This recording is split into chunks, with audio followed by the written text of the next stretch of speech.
Hello humans, I'm the TheAlienDoctor, but you can call me Alien, and welcome back to another tutorial. Today I'm going to be showing you how to build the Trident Killer that I pretty much always use in all of my farms and stuff. Before we get into it, this Trident Killer was not designed by me. I believe it was first designed by Silent Whisperer, however, I don't know if... I'm pretty sure it was designed by Silent Whisperer, however, somebody else may have come up with it first or after, and or whatever. But yeah, I first saw it done by Silent, and his original tutorial will be down in the description. So yeah, right, anyway, let's get into the tutorial. So what this is, and we're just going to turn them off because they're very noisy, but what a Trident Killer is a Bedrock Edition feature, and it's only on Bedrock Edition. And it is the best way to get an AFK source of experience from your mob farm. So, this is not a mob farm. This is simply the kill chamber for your mobs. So you might have a gold farm or really whatever farm, and you want a way of killing those mobs. But you still want the experience and you still want the drops. Now the best way to do that is to actually use a Trident Killer. And the way that these things work is that, in fact, if we just turn this one on real quickly, as you can see, the pistons push around the trident, and if you actually a mob falls into there, then it will get damaged.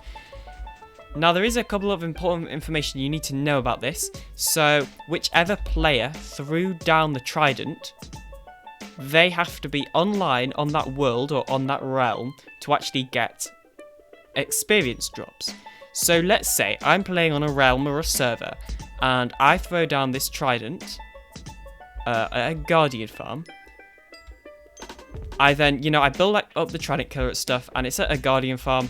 I then log out. If another player on the server tries to use this Trident Killer and the guardian farm, it will not drop experience because I'm not online. So whoever's thrown the trident has to be online for it to drop experience. They don't have to be near it, or at least that's what I found on realms, and I'm pretty sure it works the same on servers. I haven't actually tested that, but I don't see any reason why it wouldn't work the same on servers. So yeah, as long as the player that threw the trident is online, then they will get that. Well, then the mobs will drop experience. But obviously, any player can actually pick up said experience.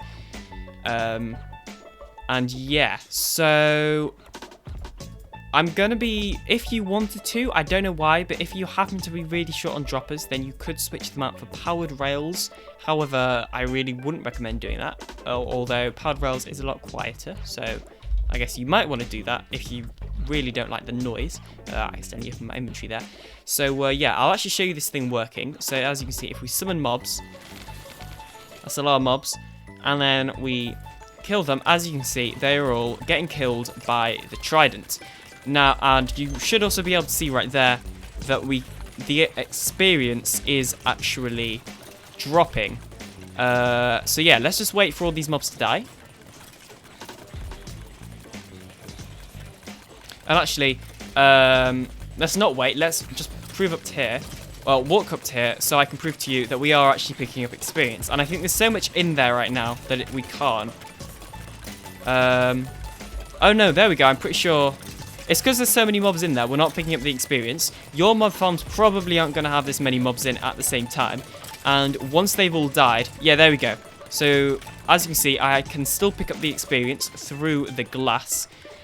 Sometimes some people want to use a stair or a slab so the experience can get through. That's fine. However, I find it works completely fine with glass, and there's no real need to put a stair or a slab here.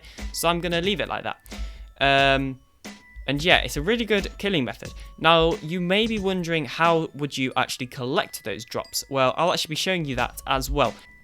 Okay, so the next part of this video slash tutorial is I'm going to actually show you how to do your item collection, because that's pretty important if you ask me. And I'm not going to show you how to build a sorting system like we got going on over there, purely how to get a hopper output from this thing into a chest or whatever storage you want. Yeah, so let's just show you that. So all you're actually going to need is 4 rails and 2 hopper minecarts, and then also 4 hoppers, plus maybe an extra one if you want that going into whatever sorting system you want. All you're going to need to do is actually I would recommend having all these hoppers go into one. However, you could have them going into just straight down into chests, or really auto droppers, really whatever you actually want to do. As I say, this is your hopper output. You choose what you want to do with it. So yeah, first of all, place 3 rails in an L shape like this, or I guess it's a backwards L for us right now. Oh well, just in this shape. Then you don't have to stand at the corner. However, I tend to find it's easier to stand at this corner where there isn't. You know what, we're just going to place a temporary block here so I don't have to keep flying and crouching at the same time. So yeah, I'd recommend standing in the corner just because it's easier, but it's not necessary. Place a hover minecart here and a hover minecart here, and then place the rail here. Obviously, you will have to crouch, otherwise you'll open up the actual hopper, which we don't want to do. And as you can see, these hopper minecarts are now infinitely spinning, and this will work on any farm, not just Trident Killers, you know, it'll work on anything. And if we chuck all of these in here, as you can see, they do end up in this chest, and we can do the same, obviously, as you can see. Oh, it has got stuff in. Well, if we just chuck all of this in, as you can see, it does actually end up in there, I promise. So yeah, there's that. That is how you would get your item collection. So now it's time for the actual thing, and we're just going to assume that you've already got your item collection, because if I'm being completely honest, I can't be bothered to build up another one. So what you're going to want to do is imagine that this is where the mobs are going to be falling down, this 4x4. They're going to fall onto these 4 blocks. Now, this would be where you would build up your item collection. So you'd have in this bit over here, these blue would be the actual glass, and then underneath would be your hopper minecarts. But for now, we're just going to stick to using blue concrete.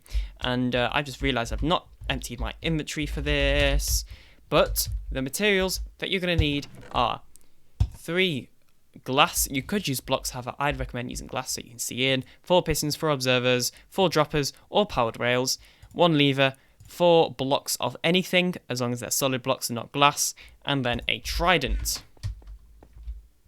So yeah, your mobs will fall down this and they'll fall onto here. So the first thing that you're actually going to need to do is go to this far corner, or it doesn't really matter what far corner. Just go to a corner and place in a dropper, followed by an observer, followed by a block, and then do the same again. Dropper, observer, block, dropper, observer, block, and then dropper, observer, block to create this pattern. And if you've done it right, it should look something like this. And there should never be a dropper next to a dropper. It always needs to be dropper, observer, block. And what is actually happening here is that the observer is detecting that the dropper has fired, and so it sends a signal or a pulse through this block onto this dropper, which then fires this dropper, and then that carries around the signal. And the way we actually get that to power the pistons is we place our 4 pistons here on the blocks like so. Now you may also want to add in some blocks here if you want to, or you could use glass, it doesn't really matter. And then I would recommend also putting some glass in here so that you can see what's happening. Before you seal it up, make sure to actually place a block here, and this has to be a solid block, I'm pretty sure. Place a lever here. Oh, oopsies, sorry. Place a block here, and this has to be a solid block. Then place a lever. It will fire once if you flick it. Then throw in your tridents onto the ground. It can be as many tridents as you like. I'm just going to use 4 because that's normally the amount I would use. Flick it. As you can see, the Trident Killer is actually working. We're just going to turn it off temporarily. And then obviously you're probably going to want to build up the walls of your kill chamber. Unless, I don't know, you don't want to. But I don't know why you would not want to do that. And then as you can see, we have actually got ourselves a fully functioning Trident Killer. If we just get in a creeper as a demonstration, let's just chuck in some of these guys. And yeah, as you can see, they are actually dying, and we're getting experience from this thing. We can go ahead and pick it up. We can turn it off. I haven't installed any item collection, so the items will just stay there on the ground. And yeah, if you fall in, you will have to rethrow the tridents, which can be a bit of a pain sometimes, I know. But yeah, it doesn't really matter too much. And that's the end of the tutorial, and therefore the end of this video. So I do hope you have enjoyed. I do hope you find this useful. And yeah, thanks for watching. I'll see you hopefully in another video soon. Feel free to follow all my socials and all that jazz. I'll see you later. Bye. I unmuted myself on Discord. I keep forgetting. I keep pressing the wrong button to stop recording on my mouse. It's really annoying.